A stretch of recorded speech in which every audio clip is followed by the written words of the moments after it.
Hi, I'm Cher Safran with Share Wisdom Network and host of the Nautilus Book Awards Author Spotlight Series. Now celebrating 20 years of honoring better books for a better world, Nautilus Book Awards continues this important mission forward to spotlight visionary books to co-create a better world and more positive future.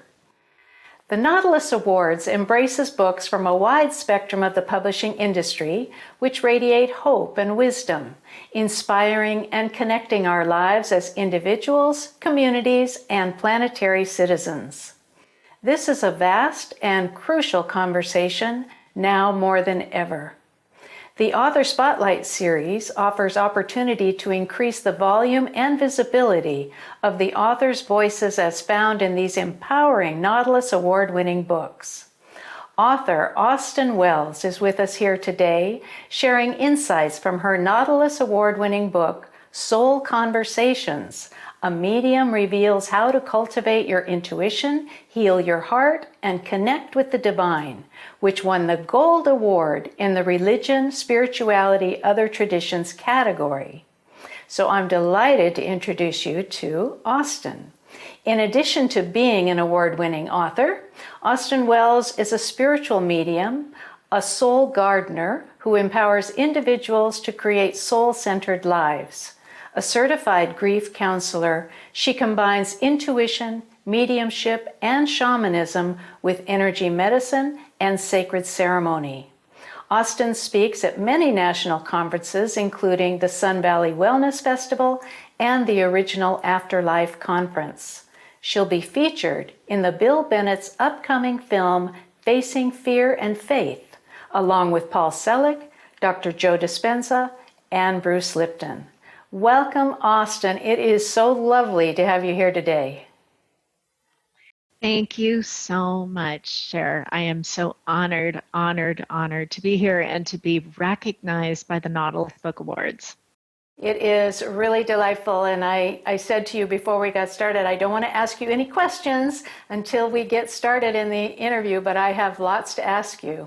So your book is so beautifully written, number one, and it is so filled with amazing insights and guidance for how we can tap into our soul's wisdom. But I have to start at the beginning. So number one, what is a soul, and why do you call yourself a soul gardener? Those are really good questions. I call myself a soul gardener because as I developed as a medium, I realized that the spirit world had a greater desire for healing. So as much as the sitter wished to connect with their loved ones in the spirit world equally wished to balance out the conversation by helping us heal. So I was drawn to add modalities to the things that I offer: hypnotherapy, shamanism, grief counseling, sacred ceremony, and all of those techniques allow me to really honor the journey of our souls, which to me is all about evolution. What is a soul? That's a big, big idea. To me, we begin as a distillation of the divine, part of collective unconsciousness.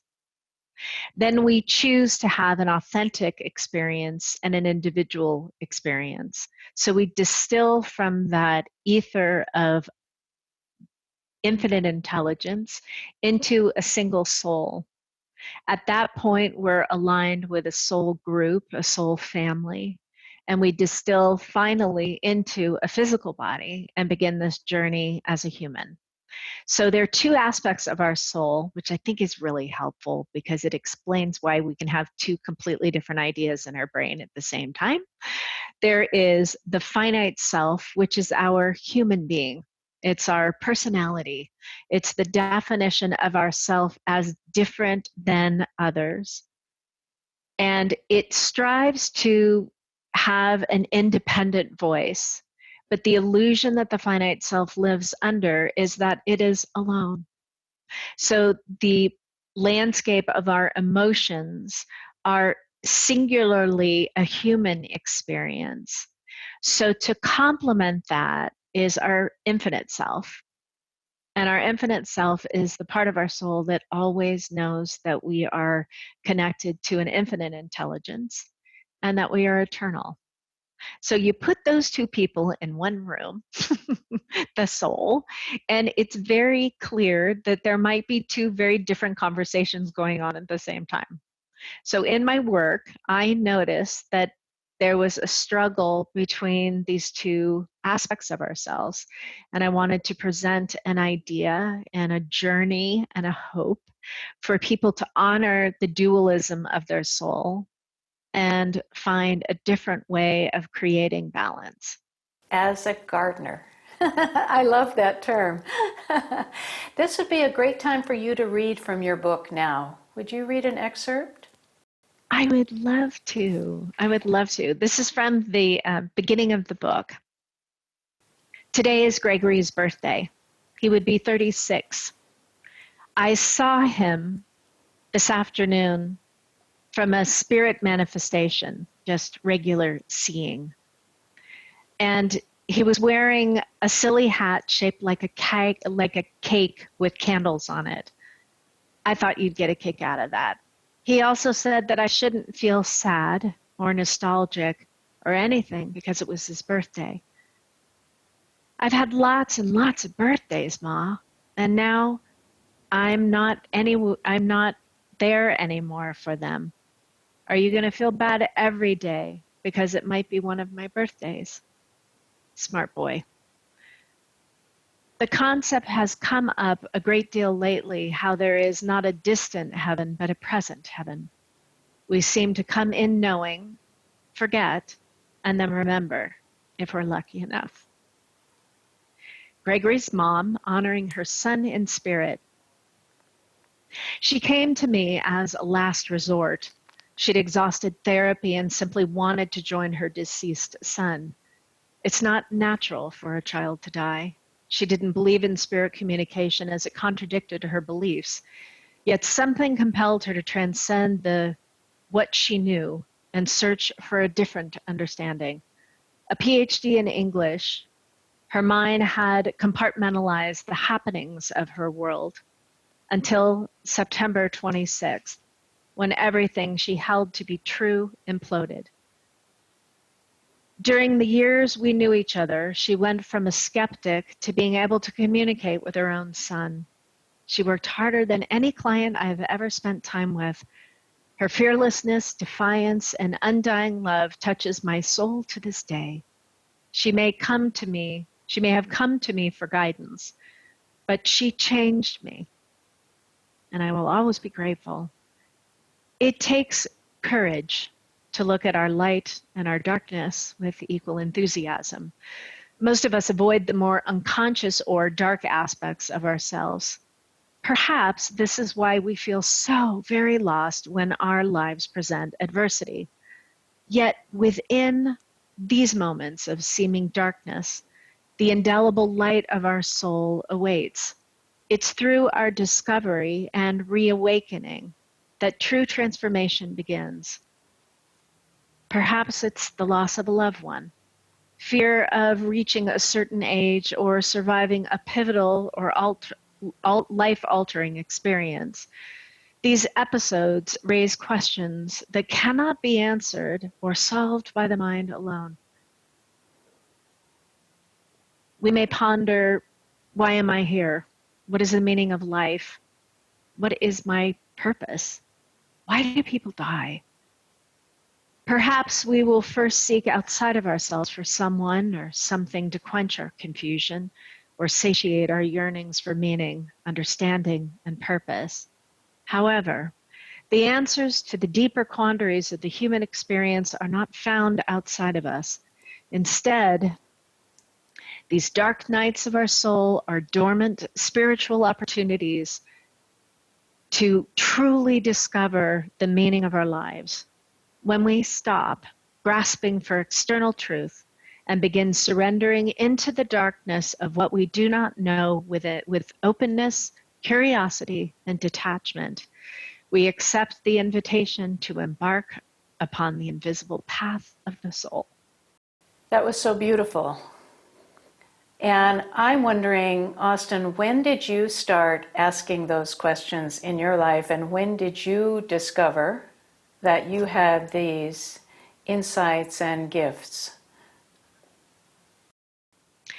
I was blessed with a mom who wasn't the most nurturing woman. Lovely human being, just not nurturing.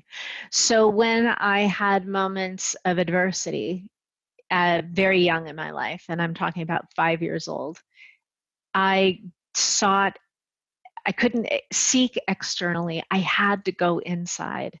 So I remember when I was 5 years old, I was sitting in my bedroom, and this seemed like a big problem at the time, but it probably wasn't that big for other people. But I was in a fashion show, and I was dressed as a bridesmaid with a huge amount of tulle.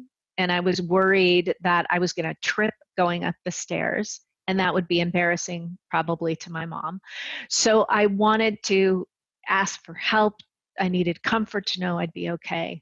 The minute I sent that prayer up, almost like a balloon, the walls of my room started to morph, and all of these invisible souls filled my room. They weren't known to me, however, I was not afraid at all. And this one woman came to my side. She spoke to me soul to soul, heart to heart, and she comforted me by letting me know that all those people were there to help me. And what could they do? So I intuited or just kind of talked to her soul and said, I'm scared about tomorrow, about the runway. And all of a sudden, my room became two different realities. So I could see the runway of the next day becoming the reality of part of my bedroom. So I could witness the next day's events. I saw myself going up the stairs. I saw myself not tripping. I saw and felt then all of this enthusiasm and trust coming into my heart. And I felt myself being triumphant. Then she had me shift to be people in the audience so I could empathically feel their support of my soul. And once I had that validation, she finally had me feel the energy surrounding the entire room, which was this infinite intelligence. And I realized no matter what happened, I was going to be fine. The minute I had that realization, I was back completely conscious in my bed. The runway dissipated, that vision dissipated. Her presence remained. Many other people in the room had kind of faded. And she simply checked in with me and said, are you going to be okay? And I said, yeah, I think I'm going to be good. And then she just faded and I went back to sleep. That is such a cool experience. And what you share in your beautiful book is that we can all tap into this intelligence and co-create our lives. Talk about that idea of co-creating our lives. I have noticed as a medium, there is a tremendous support system and enthusiasm with our loved ones in spirit, but then adding to that conversation, the greater fabric of the universe. We have so many souls supporting our individual existence because our souls are that important. So the idea of co-creation is when you allow the finite self, your human being, to transcend the circumstances of your life. That takes a little introspection and some time.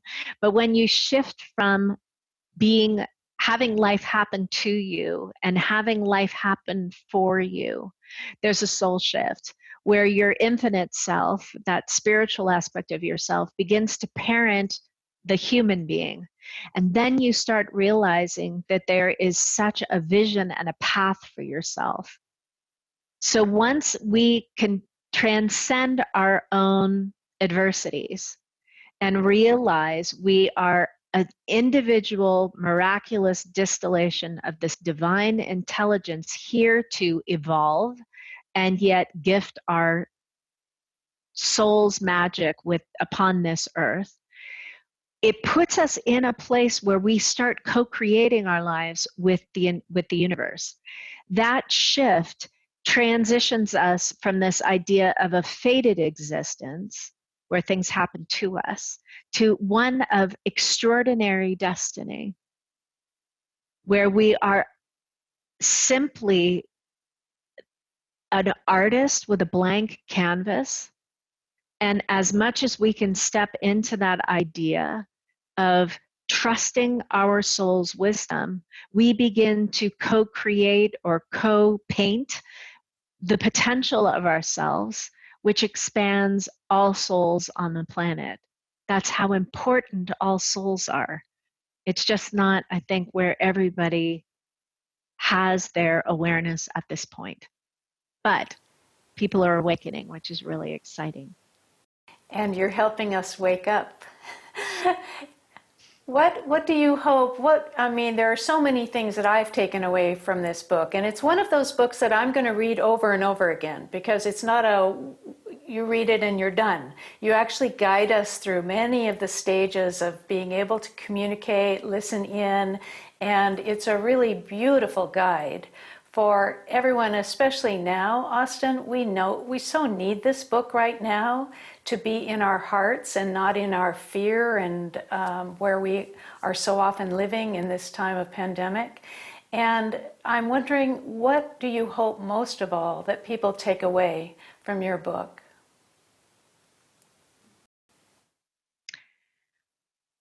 I would love for people to be reminded that they will be fine. When you can lean into the infinite self of the soul, there is an awareness of comfort and support that is undeniable. I have been doing an online meditation for free ever since the pandemic happened, because I wanted to remind people of that updraft, that available 24/7 updraft within us, simply by going within. The circumstances of our life may tornado around us, but within that storm is a very quiet place. That coveted sacred space, when cultivated, is a dynamic lighthouse that every single soul has. So as we become enlightened, which I honestly believe is understanding that that power pack of the universe is a support system, then we can go forward. So out of this adversity, the theme of 2020 is that which is unconscious shall be made conscious. So what's happening is beautiful. We have gone from a state of being asleep about the beauty of our lives. We've gone from a state of being asleep at the wheel. And the opportunity that exists right now is for everybody to notice the value and the jewels in their life and covet them like the most precious treasure. And taking those forward into the world and not forgetting this global classroom we've been in. Our lives should be different. The environment should be different. The entire world can be so positively impacted because we've been given perspective. We've been allowed to witness all of our choices. So when you have such a powerful moment as this, my ultimate hope and vision is that the shared destiny of the planet will be exponentially awakened and expanded and blessed. And so it is. Oh, Austyn, thank you so much you've really brought this incredible hope. You've touched our hearts. You've opened our minds. You've expanded and inspired our lives with your incredible book, Soul Conversations. A medium reveals how to cultivate your intuition, heal your heart, and connect with the divine. Oh, thank you, Austyn. Sure, thank you so very much. I'm so honored by this award, and I'm very grateful to Nautilus for this. And on behalf of the Nautilus Book Awards team, thank you, and thank you all.